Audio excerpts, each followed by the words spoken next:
नौजुबिल्लाह, ऐसे ऐसे लोग कि जो कहते हैं कि अगर हमारी तब भी हम उसको वोट देंगे। ऐसी ऐसी नौजवान लड़कियां कि जो कहती है मेरा जी चाहता है। ये अखलाक पैदा किए जा रहे हैं, नौजवान नस्ल को इस तरह गुमराह किया जा रहा है। सियासी मुखालफत में मौलाना फजलुर रहमान ने अखलाकियात की हर हद पार कर दी। PTI की बढ़ती मकबूलियत से बदहवास खवातीन का भी ख्याल नहीं किया। नाजेबा बयान पर अवाम गुस्से में आग बगोला। सोशल मीडिया पर फजलुर रहमान के खिलाफ दिल खोल कर भड़ास निकाली। खवातीन का PTM के सरबराह से फौरी माफ़ी मांगने का मुतालबा।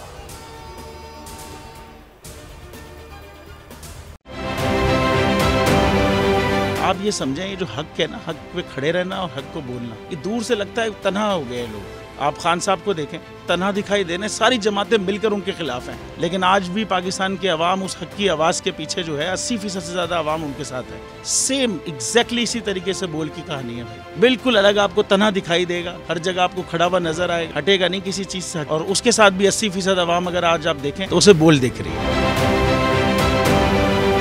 जाली केस है ना, ये हम पे उस वक्त बनाए गए थे जब हुकूमत यही थी, इन्हीं लोगों की हुकूमत थी ना। और ये जाली केस, इनको मैं नहीं कह रहा इस केस को जाली केस, इनको पाकिस्तान में क्या पूरी दुनिया में एक ऐसा शिकायत कुंदा नहीं मिला, एक ऐसा कंप्लेनेंट नहीं मिला जिसने ये कहा हो कि हमारे साथ फ्रॉड हुआ है। तो ये खुद ही बन गए कंप्लेनेंट और ये खुद ही इन्होंने खुद ही इन्वेस्टिगेशन की, उसकी खुद ही तफ्तीश भी की। यानी कि कंप्लेनेंट भी है, इन्वेस्टिगेशन ऑफिसर भी है। और इन द एंड इन्होंने फिर उसके बावजूद ये कोर्ट में जमा कराया कि जी ये केस जाली केस था और इसमें किसी किस्म जो कुछ एग्जैक्ट कर रहा था सब लीगल। ये मेरी बात नहीं है, ये इनके इन्वेस्टिगेशन ऑफिसर की बात। सबसे ज्यादा व्यूज और सबसे ज्यादा रेटिंग के साथ बोल आज भी रहा नंबर 1 पर।